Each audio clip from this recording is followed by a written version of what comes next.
Hello everyone, welcome to today's video. So here is a shocking reality that every PMP exam aspirant who is planning to appear for the exam either remotely or from home needs to know, okay? You can master every concept in the PMBOK, ace all your mock exams, be at your top-notch preparation level and still fail your PMP certification exam due to technical issues or exam setup disasters that have absolutely nothing to do with your project management knowledge or exam preparation. You see guys, Pearson Vue's OneView online proctoring system, on which the PMP exam software platform is based on, has become a hidden enemy that's causing more exam failures than poor preparation, okay? We are talking about server crashes during the live exams, instant terminations for natural behaviors like looking away from your screen, technical glitches on the exam platform itself that can end your exam midway, literally absurd requirements from the exam proctors, and the list goes on and on. Additionally, recent data shows exam start waiting times on OneView for candidates reaching more than 3+ hours, making your stress levels even go higher and higher just before the exam. No wonder Pearson Vue's rating sits at just 1 star from 2000+ reviews. However, nevertheless, on the other side of the spectrum, some candidates are successfully navigating these challenges and still passing the exam, right? The difference? They understand the hidden requirements, plan well, and know how to set themselves up for success even within the boundaries of these challenges, okay? So in today's video, I'm going to walk you through 6 critical strategies to avoid your PMP exam experience becoming another Pearson Vue disaster story, okay?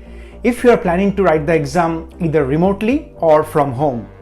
We'll cover all technical details, behavioral restrictions, internet requirements, prohibited items, proctor interaction strategies, power backup planning, etc. etc. Literally everything which doesn't form the part of your PMP exam syllabus if you are planning to write the exam from home, okay? And this discussion can make or break your exam, guys. So listen very carefully. By the way, if you are new here, I am Ray and I'm a PMP and a Prince2 certified project manager with over 15 years of experience. I have been coaching project professionals over 5 years now, helping them navigate not just the exam content, but also the associated challenges that can derail their certification journey. So let's get into it. So let's start with the first critical strategy, understanding the technical requirements of Pearson Vue that can catch even experienced IT professionals completely off guard. Now, most candidates assume they understand the basics, okay? A decent computer, a webcam, and a good internet. What else, right? Well, surprisingly, Pearson Vue's requirements for a home-based or a remotely proctored exam go far beyond these fundamentals, and missing even one of these requirements can result in immediate exam cancellation. So here is one of the most shocking requirements, okay? If you have any additional monitors on your exam setup, they must be physically unplugged and disconnected during the exam. Not just turned off, I mean completely disconnected. I have known many candidates with dual or triple monitor setups discover this during the check-in process, then scrambling to physically disconnect cables while their exam timer ticks away. Next, touchscreens. These touchscreens are strictly forbidden during the exam, even if you never use the touch functionality of the exam monitor. This affects many modern laptops and all-in-one computers, okay? If your device have touch capability, you will need an alternative hardware. There is no workaround for this situation. So please plan accordingly. Now let's talk about camera positioning, which sometimes can be deceptively complex, okay? The webcam must be exactly at your eye level, showing your head and shoulders. Mac users face additional challenges here because OneView sometimes failed to request necessary camera permissions on a MacBook or an iMac, requiring manual terminal commands that most users are not aware of in the settings menu of Apple. Next, here is something that's absolutely essential. Please use your personal Windows best desktop or laptop if possible. Employer-issued computers represent the leading cause of technical failures due to corporate firewalls and security policies of your company. You need full control over your system configuration, which work computers unfortunately do not provide. Finally, browser compatibility. Chrome is the most recommended browser for your PMP exam. However, note that this extends beyond just using Chrome, okay? So for example, all browser extensions must be disabled, pop-up blockers must be removed, and specific ports must be open for video and audio streaming. So it's always better to perform the OneView system checks multiple times on your exam setup before you actually appear for the exam. So the bottom line here, keep these points in mind as seriously as studying for the syllabus of the PMP exam, because even the most knowledgeable candidate in the world can't pass an exam that won't start, right? If you're finding this video helpful, guys, please hit that like button and subscribe to this channel. It helps me to understand that you value this type of detailed guidance for your exam preparation. Moving on to the second strategy, mastering environmental setup and understanding the behavioral restrictions that can cause instant exam terminations. Now guys, this is where most candidates get blindsided because Pearson Vue's environmental requirements go far beyond basic quiet room setup, okay?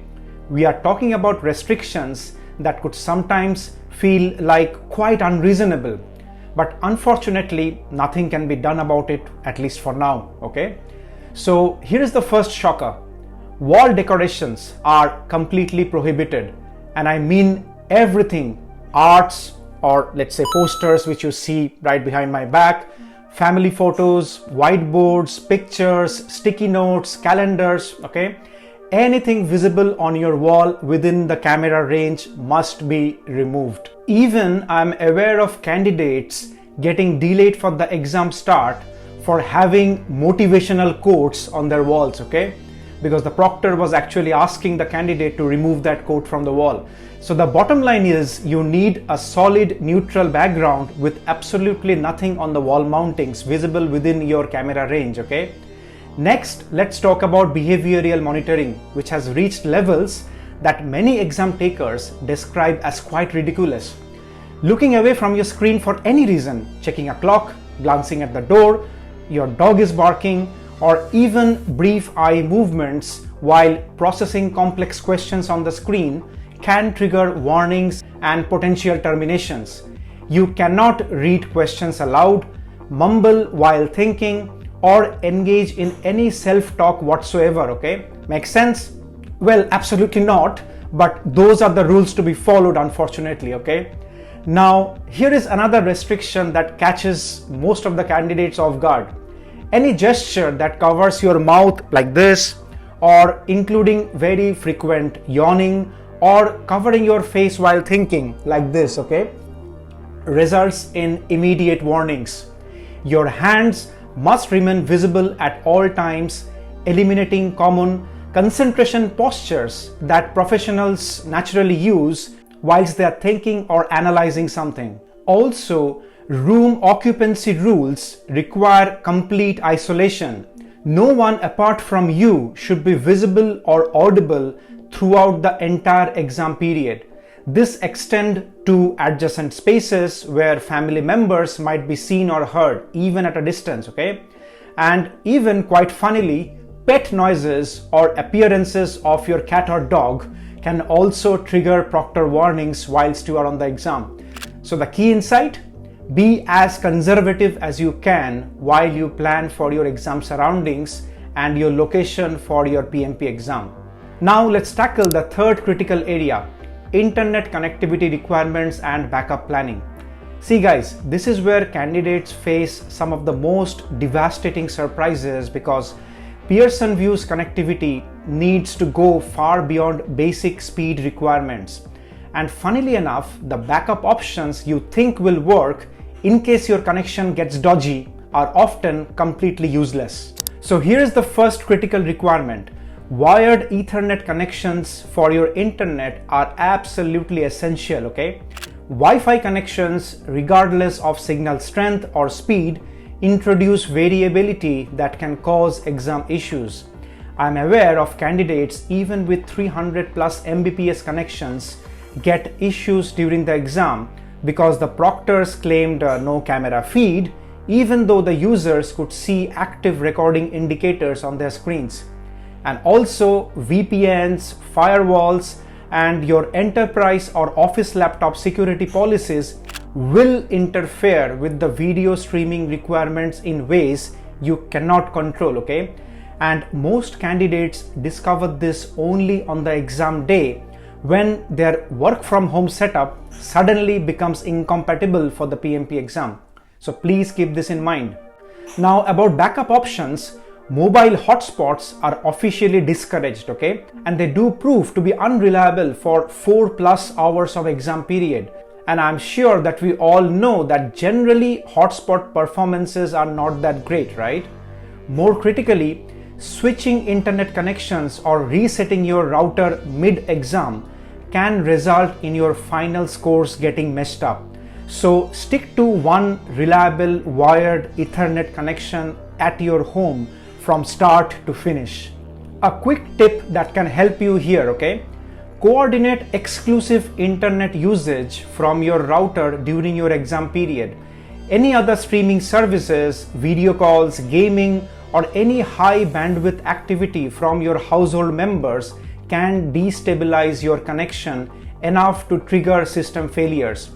Also, test your connection at the same time of the day as your scheduled exam to identify any peak usage issues. In fact, you can arrange for a higher Mbps plan with your service provider for a week or so to improve the reliability during your exam. I'm sure that it will be worth that extra spend. Okay, so let's move on to the fourth strategy. Understanding prohibited items and the specific restrictions that can cause last-minute exam problems or cancellations. Now guys, Pearson Vue's prohibited items list includes many objects that generally candidates don't expect to be problematic. However, they are known to create major issues during the exam check-in process. So here is the first surprise. All watches are forbidden, okay? Including traditional timepieces that pose no technological threat whatsoever. This means you cannot track your time using familiar methods. It's mandatory to use the exam system's timer on the screen whilst you are in the exam. Next, headphones and earbuds of any type are prohibited, even for candidates with hearing difficulties who might benefit from audio enhancement. Now, specifically, if you have that kind of a special ability or a requirement, you need to mention that in the application stage of the PMP exam and check for the compliant usage guidances with PMI before your exam day. Now, let's talk about food restrictions which extend throughout the exam. You cannot eat during the test, okay? Only clear beverages in a clear, transparent container is permitted, like still or sparkled water. So forget about that Red Bull or Coke or Pepsi whilst you are in the exam. Even snacks during the official break periods are not allowed, at least in front of the screen. Make sense? Now here is another requirement that catches candidates off guard. Clothing restrictions. You require to be semi-formally or semi-casually dressed during the exam, which some candidates discover only during the check-in process. Now, this includes restrictions on certain types of accessories, let's say photochromatic glasses, this one is not photochromatic, or let's say caps or hats that might create shadows or obscure body language from the camera view of the proctor. Sometimes jewelries and accessories have also known to be faced with scrutiny, with some items such as wristbands or very large earrings which will cover your ears might flag as potential security concerns during the exam check-in process. Moving on, another item that really catch candidates off guard.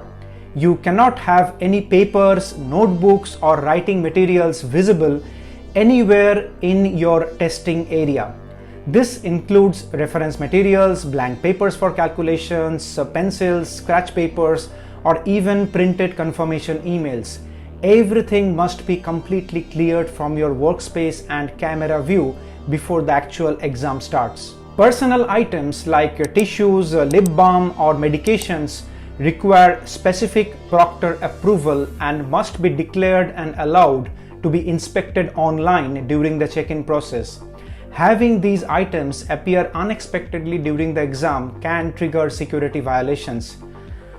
Okay, so the key insight here, proctor interpretation varies significantly. Okay, what one proctor considers acceptable, another might not. So it's always better to err on the side of extreme caution. Moving on to strategy number 5, mastering proctor interactions and communications during the exam. You see guys, communication with the one-view proctors presents multiple failure points that can derail your exam regardless of how well you are prepared for the exam. So firstly, language barriers create frequent misunderstandings since many proctors are located offshore with varying English proficiency levels. So it's always better to speak slowly and clearly with your proctor who might be a non-native English speaker. Now let's talk about communication delays which consume valuable exam time. Chat communications with your proctor can last more than 30 minutes before you actually hear back from the proctor while your technical issues are getting addressed, okay? And during the entire process, your exam timer continues running, okay? Now, I don't know if anything could be done about it, honestly, particularly if that happens once your exam timer has started and you are into the exam, okay? So just pray to God that this doesn't happen in your case. However, here is a good tip which might help you. Most candidates miss phone calls from 617 area codes, okay? So this 617 area codes are basically your proctor attempts to reach you over phone. Many candidates miss these phone calls because they either don't recognize it or the phone is in another room and the proctors are trying to reach you, and once they are unable to reach you, they interpret this as a non-compliance leading to exam termination. Also, multiple proctor handoffs during the single exam process create confusion and restart requirements from the scratch again. I have heard reports of 3 different proctors reviewing the exam setup during check-in, which is ridiculous because each one of them comes with different set of interpretations and acceptable configurations. So what's the most effective strategy here? Respond immediately to any proctor communication and ask for clarification when instructions seem to be unclear. Be extremely polite and patient, okay? Because frustrated or argumentative candidates face stricter enforcements from the proctors. Document everything, save chat logs, and be very aware of any verbal instructions coming from your proctor. Most importantly, always confirm requirements explicitly. For example, you can check by asking that, can you please confirm that this camera position meets your requirements? Or let's say you can ask, where do you want me to keep your phone, because I know you can be reaching me over the phone if I face any issues. So these kind of clarifications beforehand can prevent issues later during the exam, okay? Finally, let's tackle strategy number 6, the basic at-home versus test center decision framework that can save your exam big time. Now guys, this decision framework between home exam and center-based exam is based on real data from thousands of user experiences, and the evidence strongly points in one direction for high-stake exams like the PMP, okay? So here is what the data shows. Current user sentiment overwhelmingly favors test centers for important certification exams. Many documented evidences have shown experienced project managers increasingly choosing in-person testing to avoid technical risks despite the online testing's convenience advantages. The preparation stress for a home-based exam now actually exceeds the exam anxiety for many candidates regarding the performance, okay? And this should tell you something, because if as a candidate you are more stressed about the setup and the logistics of the exam rather than being stressed about your performance in the exam in terms of your knowledge and expertise, that is a major disconnect. Now let's look at the decision matrix. Choose online testing only if you have a personal computer with administrative privileges, wired Ethernet connection, completely private space for more than 5 hours, and household members who can guarantee zero interruptions during those 5 hours. And on the other side of the spectrum, I would definitely recommend you to choose test centers if you only have an enterprise laptop, you have an unreliable internet, you live in a shared space, or you simply can't afford the risk of a technical failure during the exam. See guys, test centers eliminate most technical risk while providing professional environments with approved equipment and stable connections. Yes, there is an additional travel time and cost which might be involved time to time, but for a certification that can impact your entire career trajectory, the reduced technical risk often justifies the inconvenience due to travel, okay? So here is something to consider and think about. Pearson Vue's 1-star rating from 2000 plus reviews represents thousands of failed exam attempts due to technical issues completely unrelated to the candidate's knowledge. So the bottom line decision criteria should be risk tolerance, okay? If passing your PMP exam on the first attempt is critical, whether for career advancement, job requirements, or your personal timelines, test centers provide significantly higher reliability.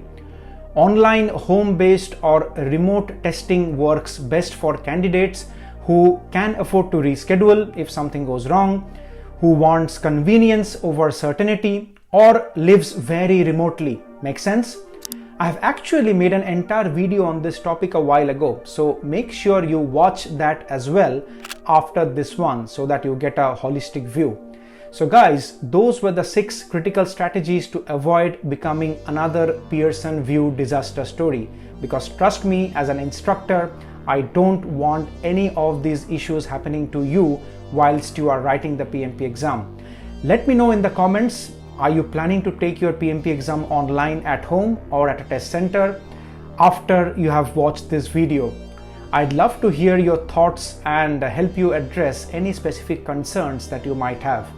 If this video has helped you to avoid the potential disasters, or you think it has, please like, share and subscribe. It helps this content reach out to more PMP aspirants who need to understand these hidden challenges before it is too late.